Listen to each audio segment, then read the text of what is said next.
তো দেবর্ষিপাদ নারদ বলছেন, আমি একটা নৌকা দেখেছি।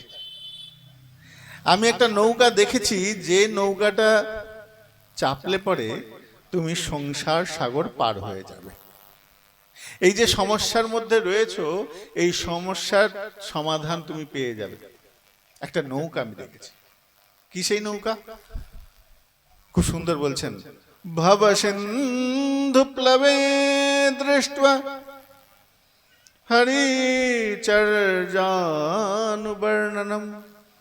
তোমাকে একটা কথা বলি, দৃষ্ট আমি দেখেছি, নিজে চোখে দেখেছি। বেদব্যাস বলছেন, কি দেখেছেন?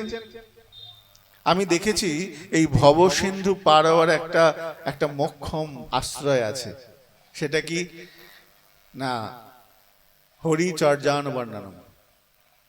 ভগবান শ্রীহরির নাম গুণকীর্তনের মাধ্যমেই তুমি এই ভব সিন্ধু পার করতে পারবে। ওই ভব সিন্ধু পার হওয়ার নৌকা রয়েছে, কান্ডারি রয়েছে। ওই নৌকায় চাপলেই তুমি পার হয়ে যাবে। মহাজনগণ প্রশ্ন করছেন, নৌকায় চাপলেই কি পার হওয়া যায়? নৌকায় তুমি চাপলে, বেশ চাপলে, কিন্তু চাপলে কি নৌকা পার হওয়া যাবে? এক মহাজন বলছেন, এক সাধুর মুখে শুনেছি, এটা খুব সুন্দর গল্প, তোমরা শোনো। এক নৌকার মাঝি নদীর পাড়ে বসে হুকো খাচ্ছে। হুকো খাচ্ছে আর বসে বসে দেখছে।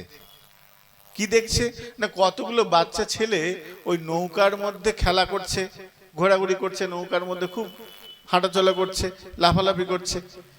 নৌকা চুপচাপ, এই মাঝি চুপচাপ বসে বসে হুকো টানছে। হঠাৎ করে ৩-৪ জন লোক এলো, এসে যেই নৌকার মধ্যে উঠলো, নৌকার মাঝি সঙ্গে সঙ্গে ওই নৌকার সঙ্গে যে দড়িটা বাঁধা ছিল, সেই দড়িটা খুলে নৌকার মধ্যে উঠে বসলো। আর যেই মাত্র উঠে বসলো, সঙ্গে সঙ্গে নৌকার মাঝির ওই নৌকার মধ্যে থাকা সেই বাচ্চা ছেলেগুলো পাড়ে চলে গেল। আর নৌকা বাঁশ দিয়ে, ওই মাঝি বাঁশ দিয়ে নৌকাটাকে ঠেলে চলে যাচ্ছে।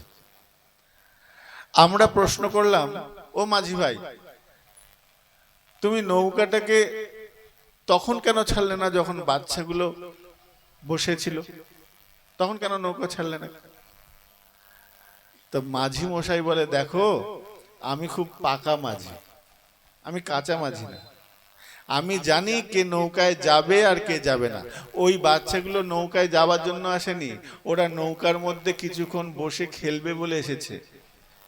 কিন্তু যারা প্রকৃত নৌকায়, সত্যি নৌকায় যাত্রা করার নিয়ে এসেছে, তাদের পোশাক আশাক, তাদের আসার ধরন দেখে বুঝে গেছি যে তারা এই নৌকায় চড়ে অন্য জায়গায় যাবে, এই নদীটা পার হবে।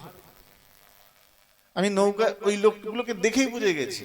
তাই আমি নৌকার দড়িটা খুলে দিলাম পার থেকে, আর বাচ্চাগুলোকে বললাম, তোরা চলে যা, তোরা তো যাবি না, তোরা চলে যা। তো জীবনে নৌকা তো রয়েছেন, কিন্তু সঠিক দিক নির্দেশন করবেন কে? আমার পরম দয়াল শ্রী গুরুদেব। আমার পরম দয়াল শ্রী গুরুদেব সেই নৌকার মাঝি, যিনি নৌকা তো রয়েছে, কিন্তু নৌকা চালিয়ে আমাকে পারাপার করার যিনি এক, কি বলবো, একটা তাগিদ নিয়েছে। শিষ্য যখন গুরুদেবের কাছে শরণাপন্ন হয়, তখন গুরুদেব শিষ্যকে ওই ভব সমুদ্র, ভব সিন্ধু পার করার এক ভীষণ প্রতিজ্ঞাবদ্ধ হয়ে যান, যেভাবে হোক একে পার করতে হবে। এখন নৌকায় বসার আগ্রহটাও তো তোমাকে দেখাতে হবে।